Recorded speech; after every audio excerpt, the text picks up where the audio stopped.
I denne lille video skal vi se nærmere på nogle vigtige faglige begreber inden for sprog og stil, fortæller og synsvinkel.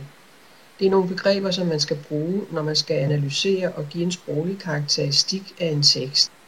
Der er temmelig meget tekst på hver enkelt dias, så du skal være opmærksom på, at du kan pause videoen. Og du kan finde PowerPoint-præsentationen uden lydkommentarer i biblioteket i den mappe, der hedder om danskfaget generelt. Der kan du også downloade den. Ved stil forstår man det samlede indtryk af tekstens sprog eller den særlige sprogtone, som er i en tekst. Og man skal være opmærksom på, at der altid er en stil, også selvom man ikke sådan lige lægger mærke til det. Der kan være tale om en helt neutral, ligesom nulstil. Men i litteraturen, der er nulstil jo udtryk for et valg fra forfatterens side, og dermed er det lige så relevant i en fortolkning, som hvis der var anvendt en masse sproglige virkemidler. Det er minimalismen i 1990'erne et eksempel på. Her var der mange forfattere, som valgte at skrive uden særlige sproglige virkemidler, og det var så det, der var karakteristisk for dem. Man skelner imellem høj, lav og så en nulstil, men man skal være opmærksom på, at det er ikke udtryk for nogle kvalitetsbetegnelser. Det er for ligesom at få skilt tingene ad, og betegnelserne skal der også ses relativt i forhold til hinanden. Det er altså på ingen måde nogle absolutte definitioner.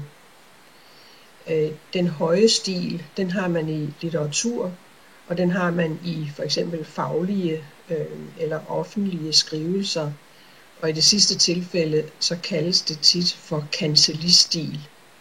Og det er sådan en meget tung, indviklet måde at skrive på med mange fagtermer og lange sætningskonstruktioner.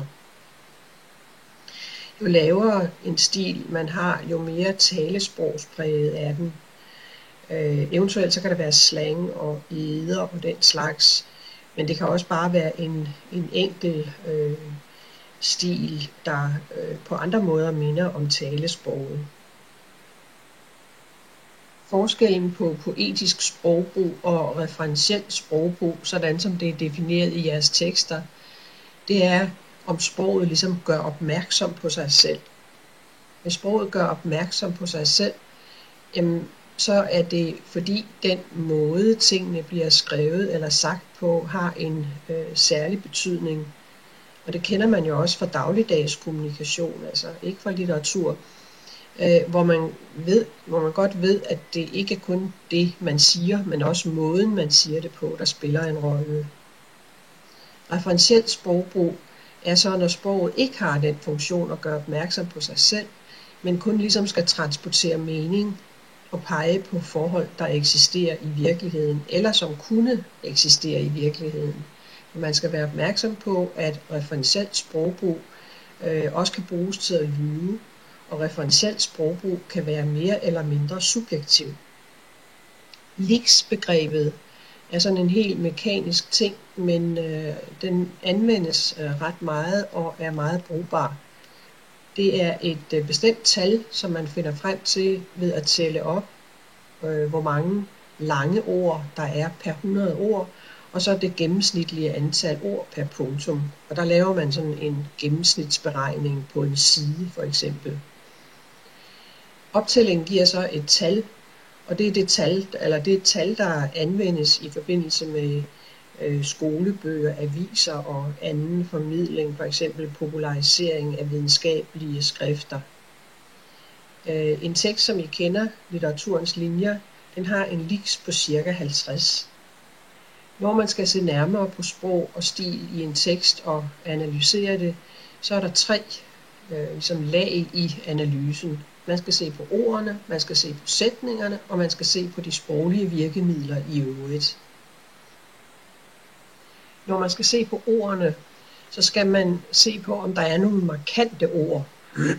Om der for eksempel er brugt gamle ord, slang eller noget andet, der er bemærkelsesværdigt. Og det samme gælder, når man skal se på sætningerne og punktumlængden, så er det også, om der er noget markant, nogle markante træk i teksten.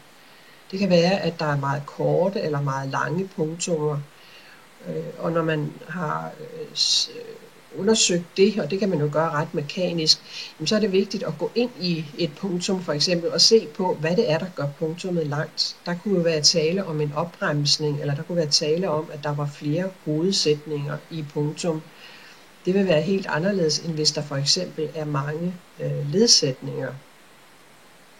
Man må prøve at undersøge, om der er sådan en markant hypotakse, syntetisk sprogbrug, eller det modsatte. Det kan også være, at man sidder med en tekst, hvor der ikke ligesom er noget markant, og sætningerne og punktumlængden ikke føles bemærkelsesværdigt, men nogenlunde ligevægtige. Når man kigger på sætningsopbygning og punktumlængde, så er det meget vigtigt at være opmærksom på rytmen i sproget. Korte punktummer kan give en staccato-rytme, noget hektisk, men det kan også være, at det giver en vis ro, fordi punktum jo er et pausetegn, og når man har sat et punktum og holder en pause, så kan det bruges til ligesom at få en bestemt ting, som man har nævnt, til at bundfælde sig. De to forskellige virkninger af korte punktummer kender I fra den lille punktumøvelse i modul opgave 2.1, og I kender den anden virkning, hvor korte punktummer har en meget hektisk rytme, eller giver en meget hektisk rytme. Det kender I fra opgave 2.2, den lille tekst fra romanen Nordkraft.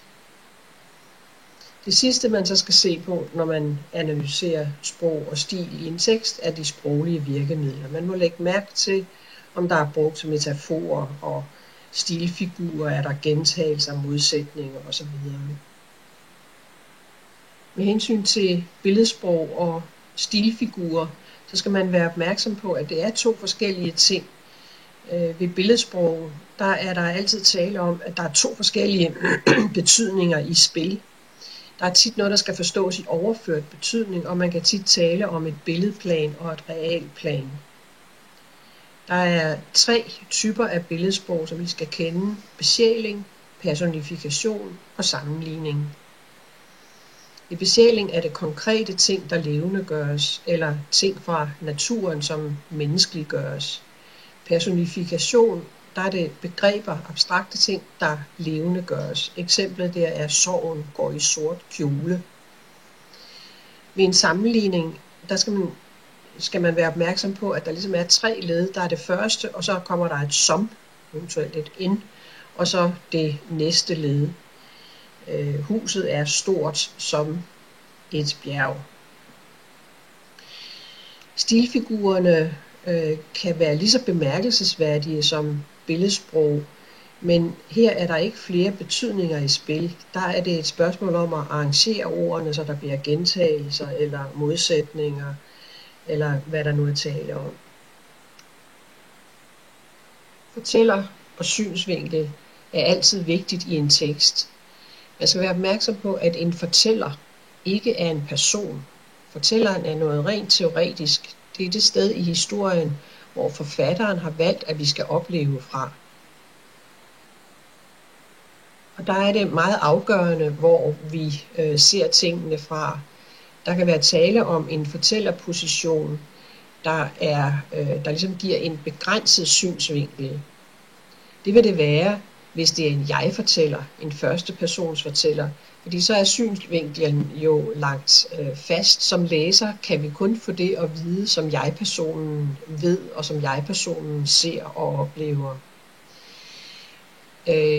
En personalfortæller er ligesom en mellemform, på den måde, at vi her har en fortæller, der er placeret stort set eller delvis inde i en af de fiktive personer, men det er ikke en første persons, en jeg-fortæller. Det er stadigvæk en han-hun, altså en tredje persons fortæller. Det giver nogle særlige muligheder for forfatteren for ligesom at lægge synsvinklen fast, men samtidig fortælle lidt mere end den fiktive person, der bærer synsvinklen, rent faktisk ved.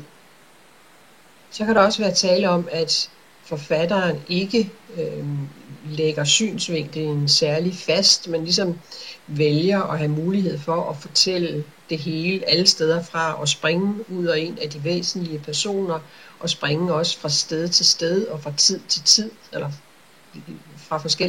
mellem forskellige tidspunkter. Sådan en fortæller er en alvidende fortæller, og læg mærke til alvidende uden t. Og det er selvfølgelig også en tredjepersons fortæller. Eventyrfortælleren er en særlig slags alvidende fortæller. I folkeeventyrene, der er eventyrfortælleren altid alvidende, og det bliver lagt fast allerede der, hvor der står, der var en gang, og så også til slut, de levede lykkeligt. Der har man jo en alvidende fortæller, der ved mere end de fiktive personer i historien. Men i folkeeventyrene, der er eventyrfortælleren ikke så meget inde i personerne. Man får ikke så meget at vide om deres psykologi og hvad de tænker.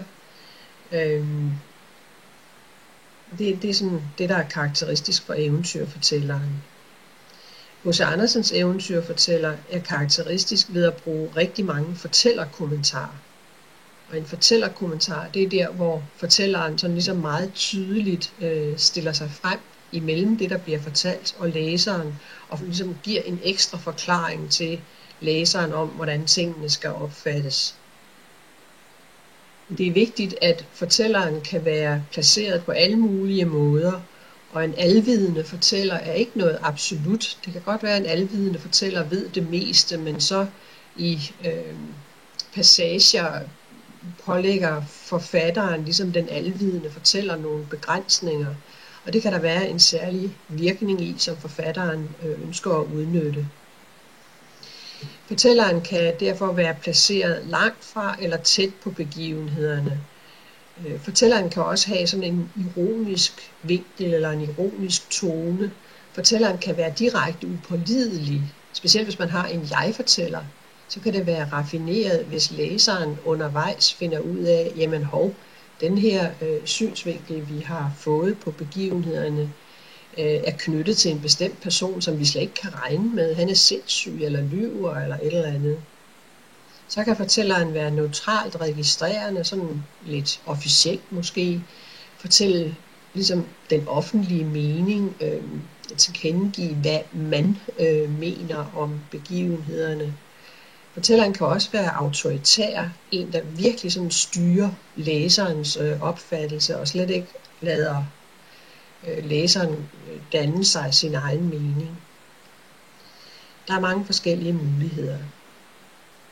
Man taler om medsyn eller bagudsyn.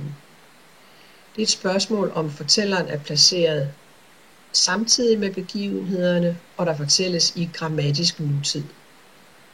Eller med bagudsyn, fortælleren fortæller fra et punkt efter, at begivenhederne har fundet sted, og der fortælles i grammatisk datid. Virkningen kan være lidt forskellig af at bruge medsyn eller bagudsyn, men det er meget nemt at konstatere i teksten, om det er det ene eller det andet. Det eneste, man skal passe på selvfølgelig, det er replikker. Replikker vil altid være i den tid, som regel nutid, den tid, som det nu bliver sagt i, fordi replikker jo gengiver ordret, hvad der bliver sagt i situationen.